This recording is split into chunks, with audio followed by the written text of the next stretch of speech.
Welcome to the IELTS Tutor. IELTS stands for International English Language Testing System. It's a test designed to assess whether students are ready to study at universities or other institutions in the medium of English. There are many test centres around the world. Some of these are listed in the accompanying notes. A candidate's overall ability is recorded by means of a band score from 1 for a non-user to 9 for an expert user. The test consists of 4 sections: listening, reading, writing and speaking. This video package is a world first and has been produced as a result of many years of teaching experience in this specialised field. It presents students with specific help to achieve the required IELTS band score. Our main aim is to make students aware of the skills demanded by the IELTS. It has been thoughtfully compiled to provide information which is not readily available outside the classroom. It is, in fact, your own personal IELTS tutor. Mastering the skills highlighted here is essential to your success.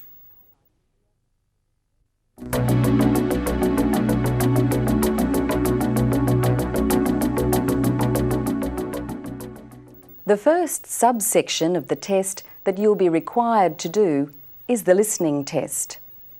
It takes approximately 30 minutes. There are 4 sections to the listening module. In the first 2 sections, there is a conversation between 2 speakers and a monologue. The final 2 sections are related to more educational contexts. The following are the most commonly used question types: multiple choice, short answer questions, sentence completion, diagram completion, labelling a diagram, classification and matching. The following are some important tips for listening. Number 1, the dialogue is heard only once, but time is given to A, check answers, and B, read ahead. It's very important to try to read ahead so that you have some idea what you'll be listening for before you actually hear the dialogue. When reading ahead, it's a good idea to highlight important key words.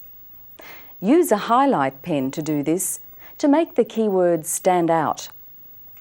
Doing this will help you to locate the important information.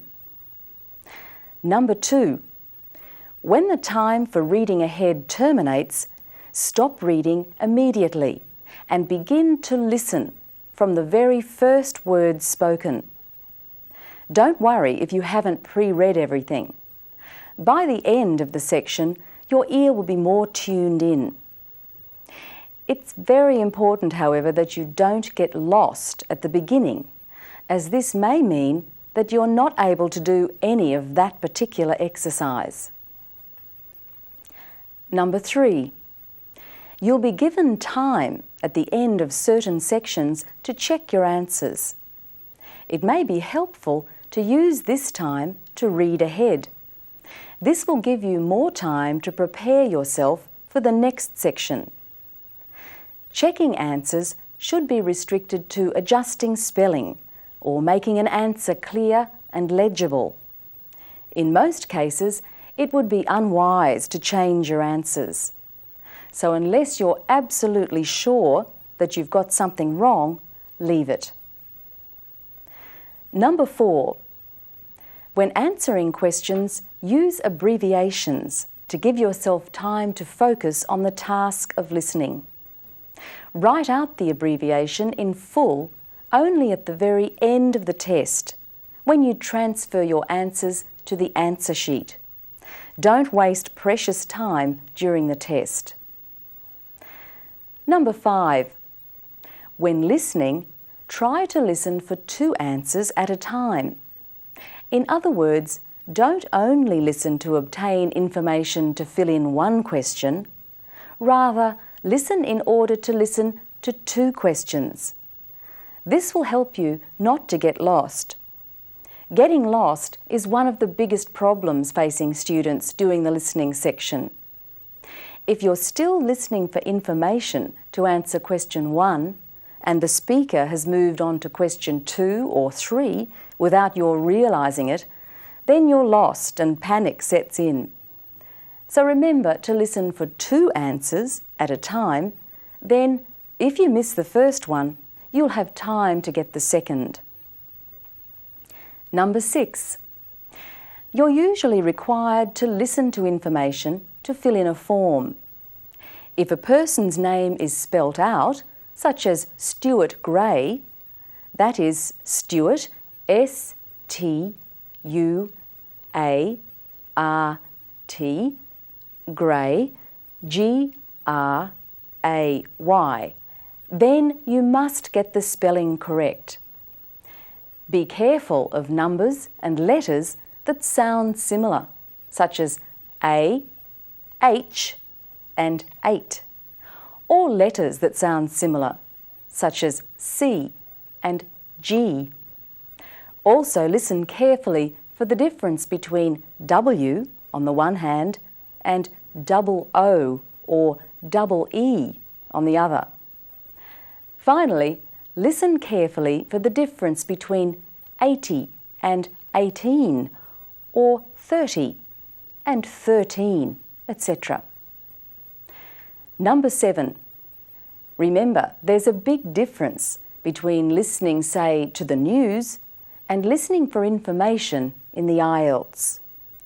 In the case of the news, you're listening for global or general information.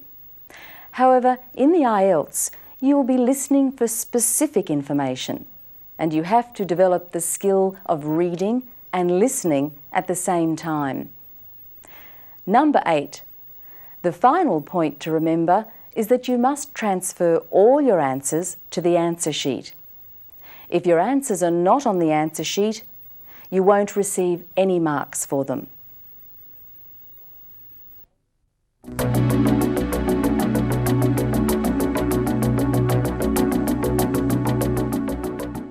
The second subtest of the IELTS is the reading test.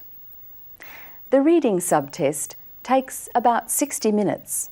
There are 3 reading passages totalling approximately 1,500 to 2,500 words. Texts for this test may have been taken from journals, books, or newspapers, and they deal with topics that are of general interest and are appropriate to students at academic institutions. The following types of questions are commonly used in the reading test: multiple choice, short answer questions, sentence completion, diagram or table completion, choosing headings for paragraphs, identification of writer's claim, that is, true or false or not given, classification, and matching lists or phrases. In order to achieve success in the IELTS, it's essential for students to develop the following skills: predicting what the article may be about, skimming for global information, scanning for specific information, guessing the meaning of words from the context, and referencing. If you don't use these skills in the IELTS, it will be highly unlikely that you'll get through the material in the prescribed time. The following are some very important points for you to remember and practice if you want to get a good score for your reading. First, use the titles and any subtitles to try to predict the article's general content. Even if your prediction isn't correct, trying to predict will help you to focus on the exercise. This will calm your nerves and allow you to think clearly. Write down whether you think the tone of the article is positive, negative, or neutral, Also, quickly brainstorm some ideas by writing down 2 or 3 words that come into your head on the topic being considered. In the case of the article in your notes entitled "Talk about the weather, forces that govern climate," you could have written negative, storms, global warming and melt. This shouldn't take you more than a minute, so please do it. It's a very important step. Second, another reading skill which you need to develop is skimming. This is done to get a general idea about the contents of an article. We skim for global information. The quickest, easiest and most beneficial way to do this is to go straight to the questions. The questions really consist of a summary of the text. Next, look carefully at any graphs, tables or diagrams which may accompany the article, since they contain large amounts of condensed information. Third, scanning is the next step. You'll now be looking for specific information. There are clue words in each question. For example, question 3 in the sample test in your notes asks the question, "Where was the first outbreak of Asian hemorrhagic fever recognised?" So the clue words are where, a place, hemorrhagic fever, and outbreak.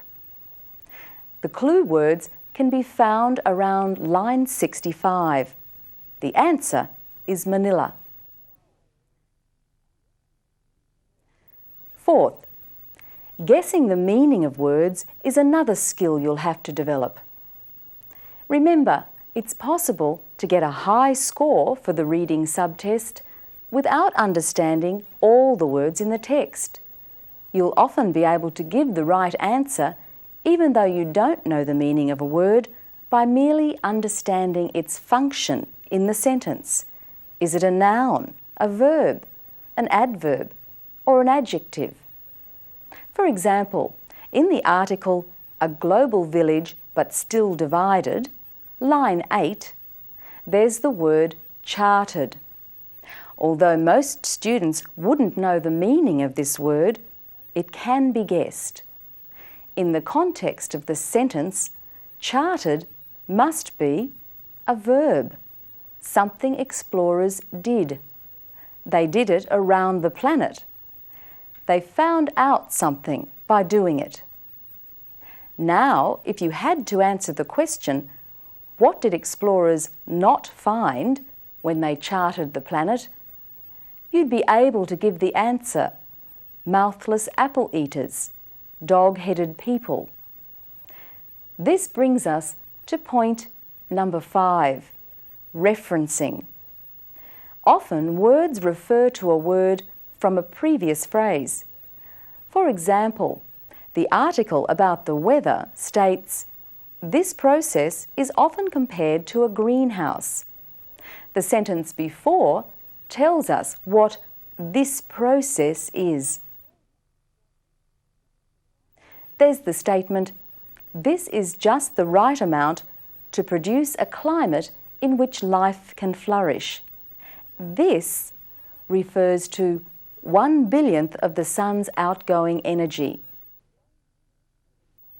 Finally, it's very important that you transfer all your answers to the answer sheet. If your answers aren't on the answer sheet, they won't be marked and you may lose valuable points.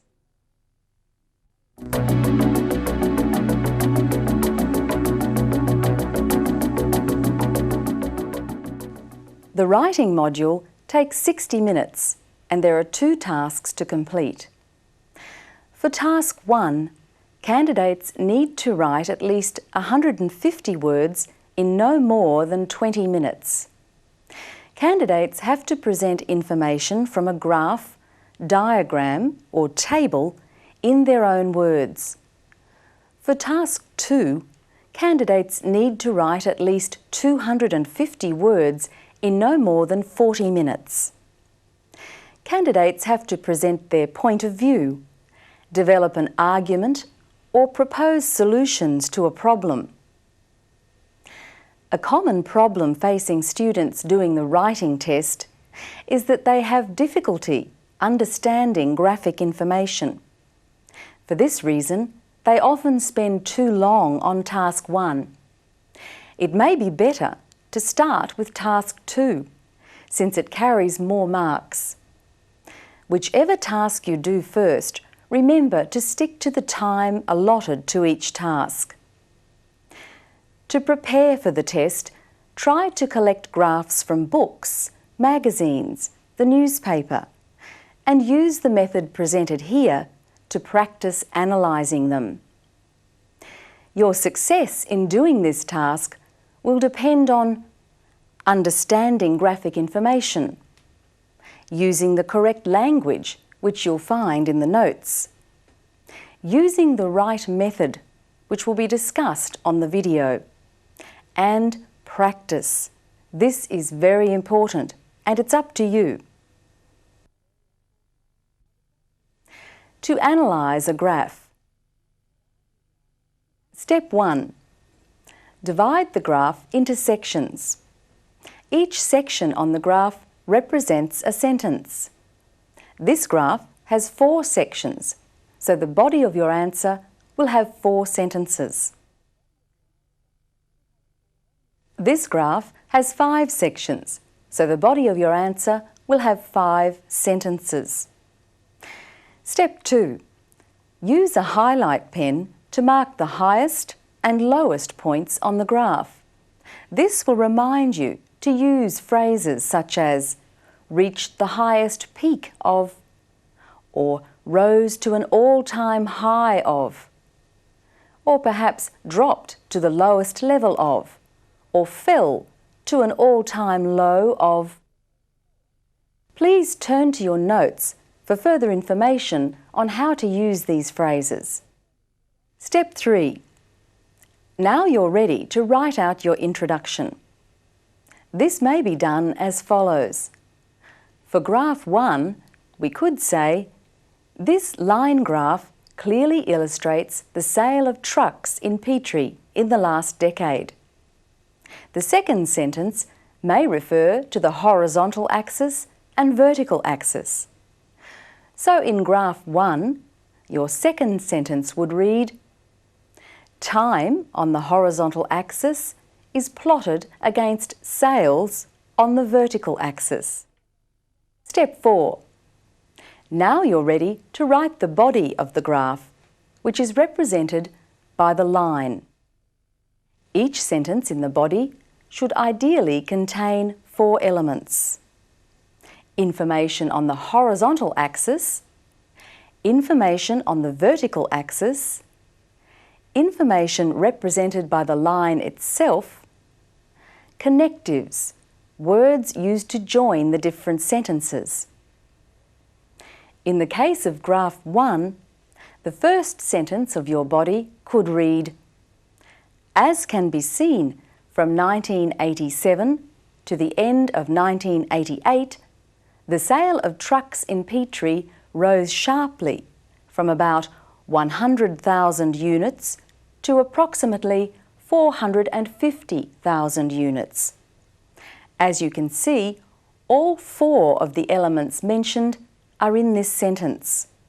Now look at the interpretation of this graph in your notes and notice how each sentence always contains all 4 elements. Practice doing this with any graphs you can find. Step 5. Now that the body is complete, you need a conclusion. Your concluding statement should be a general observation about the overall trend. In this case, you could simply say, the sale of trucks in Petrie reached a peak in 1994, but since then, sales have continued to fall. To analyse a table. Tip 1. In tables, there's always information across the top and information down the side. the information across the top is always analysed in relation to information down the side. So the introduction to this table could be, this table clearly highlights favourite pastimes in a number of European and Asian countries. The pastimes are analysed in relation to a number of nationalities, such as English, French and Chinese. The introduction for Table 2 could be, this table clearly highlights the age of individuals in Jacksonville when they first started gambling. The percentage of persons in 1980 and 1990 are analysed in relation to age groups from 10 to 40 years. Tip 2. Take a moment to analyse the table and, if possible, try to group together sections that are the same or similar.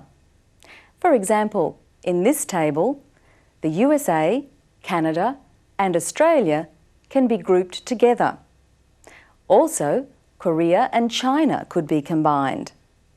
Then we could say, as we can see from the table, the percentage of people watching TV in the USA, Australia and Canada is approximately 60%. In these three countries, hobbies are also popular. Interestingly, the percentage of people who like reading is quite low at approximately 15%. Tip 3. Not every part of a table needs to be mentioned, especially if it's a large table containing lots of information. Just bring out points of interest. Tip 4. When analysing a table, you'll need to compare different features or components of it. So you'll need to use comparing words or phrases. The accompanying notes have many of these phrases for you to learn. Tip 5. To conclude, make a very general comment on one or two items that stand out. For example, finally, it's interesting to note that TV is the most popular pastime in all countries except China.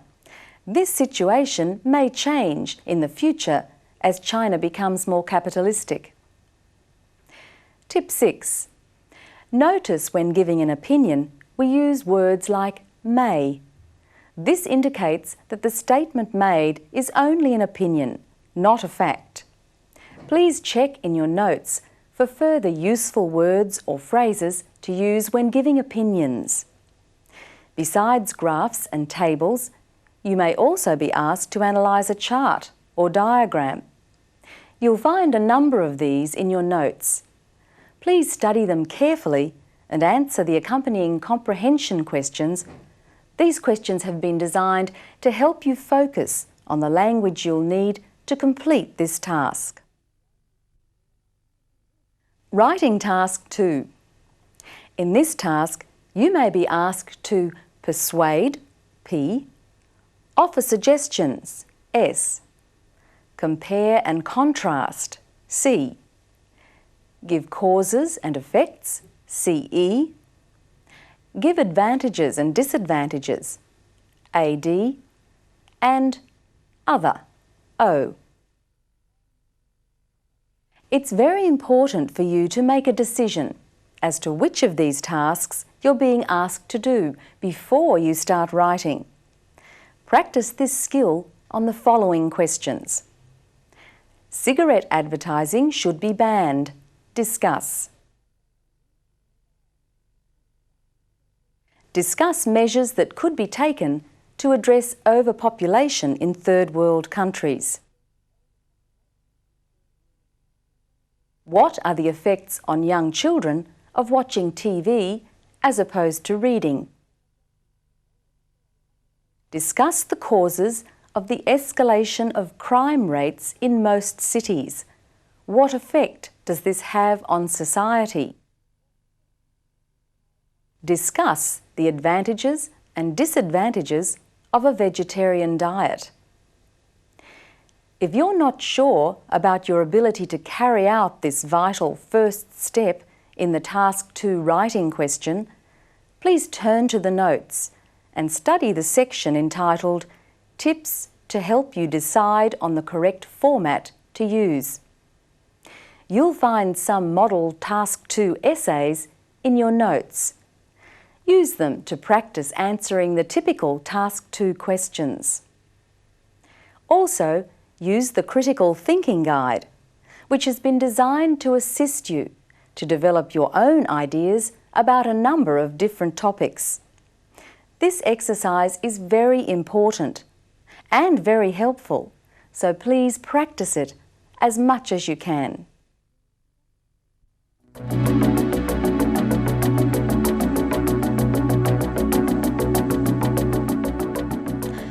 Let us now consider the speaking subtest of the IELTS. This is in the form of an interview. The speaking test consists of 3 parts. Part 1 takes 4 to 5 minutes. Part 2 takes 3 to 4 minutes. And Part 3 takes 4 to 5 minutes. We will now look in on a speaking test interview. Good morning. May I have a look at your passport? Yep. And your name is? My first name is Asano, which means wide field or something like that. The reason my parents called me that is because my father just liked the sound of it. My family name is Tamaki. It's not a very common name in Japan, but I think it's easy to pronounce for English people. All right, Asano.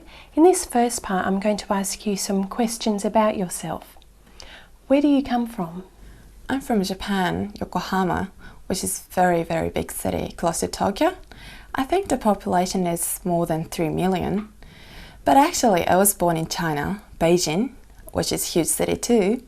And my family moved to Yokohama when I was 3 years old. And I recently applied for the citizenship in Australia because I don't like the huge population and pollution in Yokohama. So tell me, what do you like about Yokohama? Well, it's exciting. For example, there are many shops, restaurants and markets and people everywhere.